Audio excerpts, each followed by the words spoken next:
Саламатсыздарбы, сиздер менен Мирлан Батырханов. Биз сиздер менен бай адамдардын сырлары китебине карата видео сабагыбызды баштайлы. Ошол китептин видео версиясы. Бул китепти мен 2012-жылы чыгаргам. Ошол китептин негизинде мына ушул видеону тартып атабыз. Анан бул китеп ал убактан бери көп нерсе өзгөрүп, азырында көп өзгөрүштөр жасап, жаңы экинчи переиздание деп койсок болот да, жаңы чыгарылышы деп койсок болот видео түрүндө. Кошумчаларды кошуп отуруп ушул видеону жасап чыктык. Демек, бул видео сизге кандай суроолоруңузга жооп бере алат экен. Сиздин иштебей калсаңыз да акча түшүп турчу булагыңыз жөнүндө. Ушундай булактар жөнүндө айтып берет экенбиз. Өзгөчө бул абал көпчүлүк адамда болуп калышы мүмкүн. Кандай бир шарттарга байланыштуу. Мисалы үчүн биз иштебей калсак да акча түшүп турчу булагыбызды куруп койдук. Анан кийин убага келгенде дагы башка бизнес ачыш керек, ошону өнүктүрүш керек болгондо биз иштебей калсак да биздин ошо биринчи бизнесибизден акча түшүп турду, биз экинчи бизнесибизди куруп аттык. Эгерде биз ошол мезгилде ошондой булагыбыз болбогондо, балким экинчи бизнести бизге куруш өтө кыйын болмок эле, балким биз банкрот болуп калат элек, балким биз чоң деңгээлге чейин өсө албайт элек да. Мына ошондуктан бул өтө маанилүү экен.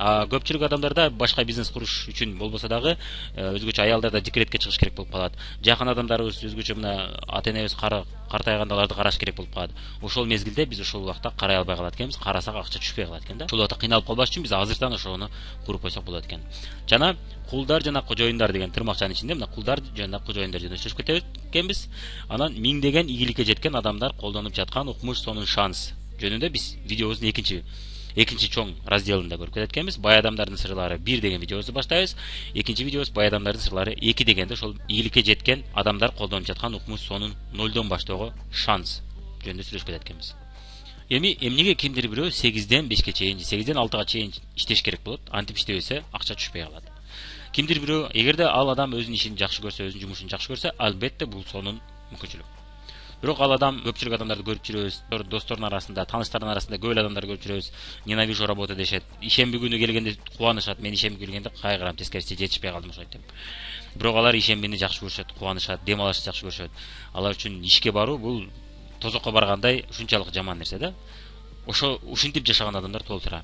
Көпчүлүк адамдарга эртең менен саат 6да же 5те ойгонуш керек болот, саат 8ге же 7ге же 9га жетип барыш үчүн уйкусу канса канбаса дагы туруп ошол жерге ишке барыш керек болот. Өтө чоң милдетти жасаш керек болот. Как армияга барганда милдет, мамлекет үчүн милдет деп баргандар бар. Кимдир бирөө жакшы көрүп барат, кимдир бирөө айла жок барат.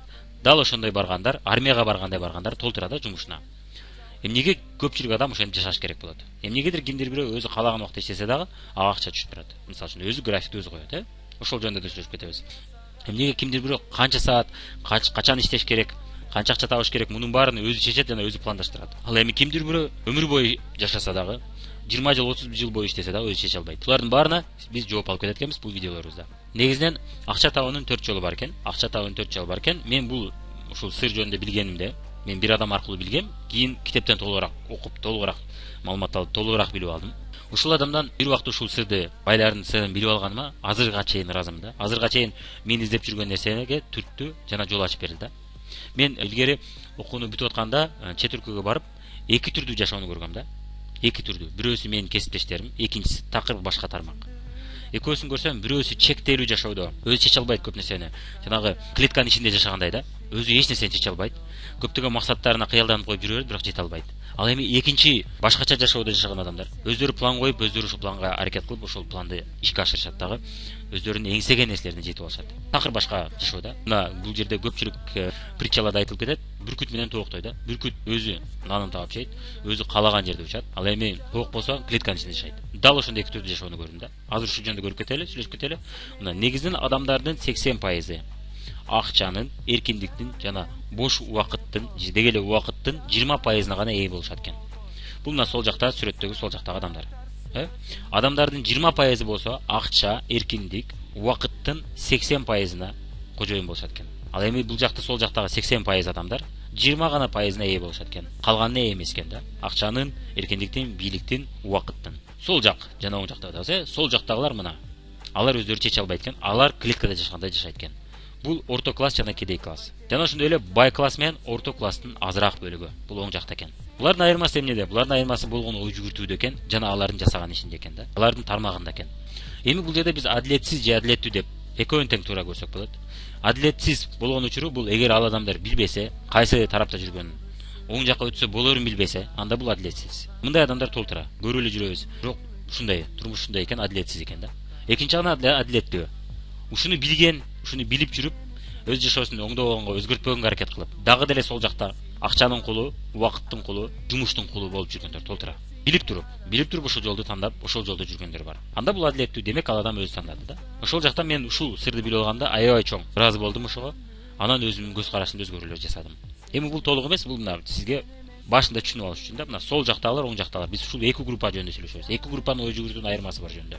Бул нерсени мен өзүм ойлоп тапкан жокмун. Муну илгери чоң ийгиликтүү адамдардан сабак алып жүргөн адамдардын бири өз китептеринде айтып кеткен. Кийинчерээк видеобуздун кийинки бөлүктөрүндө ошол китеп жөнүндө айтып кетебиз. Демек сол жактагылардын ой жүгүртүүсү кандай, жана булар кимдер? Булар мисалы үчүн биринчиси бул кызматкер, акча табуунун 4 жолу деп атабыз. Биринчи жолу бул кызматкер болуп иштөө. Бизди университет, мектептен баштап ушул тарапка даярдашат да. Кандайдыр бир кызматка ээ бол дагы, кесиптин ээси бол дагы, ошол бир жерге ишканага же мамлекетке жумушка ишке кир дагы, ошол жерде айтканын жасап, ошонун төлөгөн айлыгын алып, ошол айлыкка жаша. Анан көп жыл бою иштей берсең стаж аласың, көп жыл бою иштей берсең акыры аягы сен өнүгүп өсүп чоң карьера кура аласың. Анан келечекте пенсияга чыга аласың деп бизди үйрөтүшөт. Булардын учурунда мисалы үчүн биз университетти бүттүк, кандайдыр бир кесиптик адистик алдык, анан биз жумуш издейбиз, бизди даяр жумуш күтүп турган жок. Анан биз 5 жыл окуйбуз, бирок 5 жыл окуган менен деле 5 жылдан кийин бизге гарантия жумуш күтүп турган жок. Ага карабастан биз контракт төлөйбүз, ага карабастан көптөгөн чыгышууларды кетиребиз, жана ага карабастан биз 5 жыл бою өмүрүбүздү багыштайбыз да, 5 жыл бою ошол адистикти үйрөнүү үчүн сарптайбыз. Анан кийин жумуш издей баштайбыз. Жумуш издегенде бизге ошол бизди жумушка алган киши бизди алабы же албайбы, ким чечет аны? Аны бир кожоюн чечет, мамлекетте иштеген кожоюн же өзүнүн фирмасы же өзүнүн ишканасы бар кожоюн чечет экен. Канча саат иштешибизди кожоюн чечет. Канча айлык алышты кожоюн чечет. Иштен качан айдалабыз, аны да кожоюн чечет. Калай 1 жылдан кийин, калай 2 жылдан кийин, калайбы сиз картайып 40ка чыкканда сиз кереги жок, бизге энергичный жаштар керек деп ушундай дейт. Мунун баарын кожоюн чечет экен. Карьера боюнча өсөбүзбү же өспөйбүзбү, сизди кайсы жерге коюш керек, кайсы жумушка орнотуш керек, мунун баарын кожоюндар чечет экен. Кожоюн дегенде бир кожоюн болбошу мүмкүн, ал кожоюндар системасы болушу мүмкүн, кожоюндардын группасы болушу мүмкүн, же бир кожоюн болушу мүмкүн. Демек биз кожоюндун айтканын жасап, ошо кожоюндун берген айлыгын алат экенбиз. Жакпайбы, башка кожоюн издейбиз. Ал жакпайбы, үчүнчүсүн издейбиз, Ушинтип отуруп жашайт экенбиз. Бул сол жактагы адамдардын көпчүлүгү, өзгөчө кызматкерлер. Андыктан буларды биз кожоюндун кулу деп койсок болот экен. Муну мен айтып аткан жокмун, муну көптөгөн ийгиликтүү адамдар айтышат, кожоюндун кулу деп. Тырмакча койбой калыптыр бул жерде, тырмакчасы бар. Кожоюндун кулу. Кулу деген сөз тырмакча. Эми биз ойлойбуз, кулчулук, кул ээлөөчүлүк коом бүттү деп ойлойбуз. Чынында кулдар дагы деле бар экен. Илгери кулдарды бир мамлекет экинчи мамлекетти басып алып, анан кийин сабап иштетсе, коркутуп отуруп, жана тамак аш үчүн иштесе адамдар. Азыркы күндө тамак аш үчүн дагы деле тамак аш үчүн иштеп атат, бирок акча үчүн иштейбиз деп ойлойбуз. Чынында тамак аш жашоо үчүн жана башка үчүн. Дагы деле көпчүлүк адамдар башка бирөөнүн жумушун, ишин жасап отуруп, жашап атабыз. Эгерде бул убактылуу болсо нормально. Эгерде ал адам өмүр бою ушул иштешип атса, демек ал өмүр бою кул экен. А так, конечно, ар бир ишти үйрөнүп алыш үчүн, ошол иште биз кожоюн болуш үчүн биз ошол ишти жакшылап үйрөнүп алышыбыз керек экен. Эми бул адамдар келечекте биз кантип таанысак болот? Бул адамдардын сөзүндө сөздөр болот. Кебинде бул пенсия деген.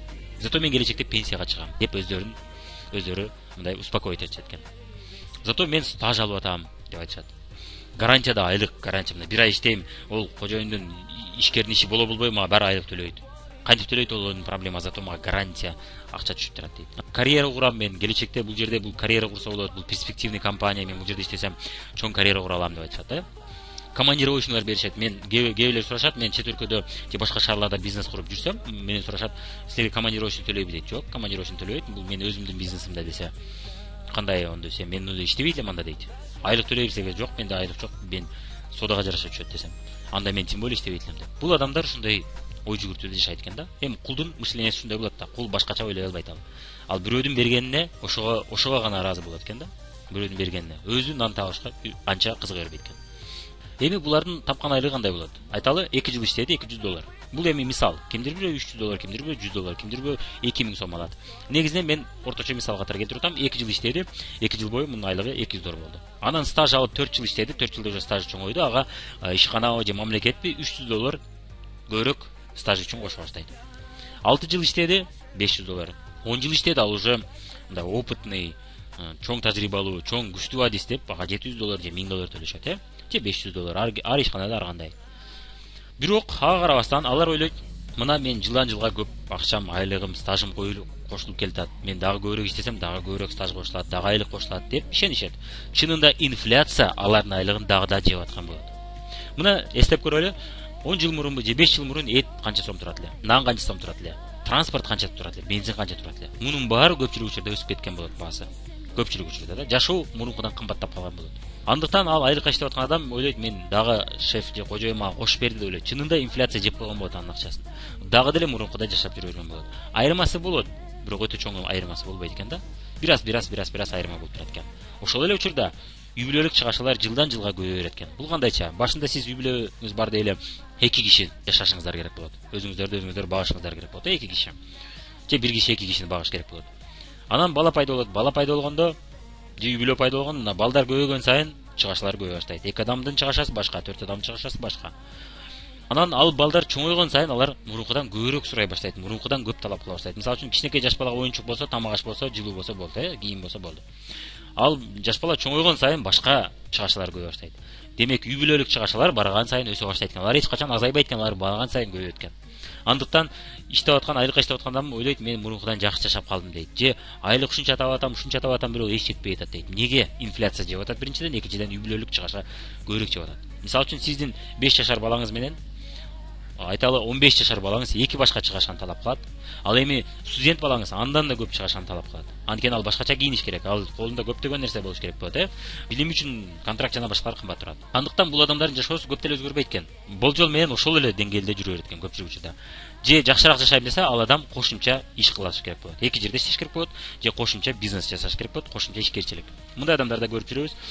Биздин бизнесибизде дагы өзү бир айлыкта иштейт, кошумча биз менен кошумча бизнес жасашат. Ошондой адамдар көп.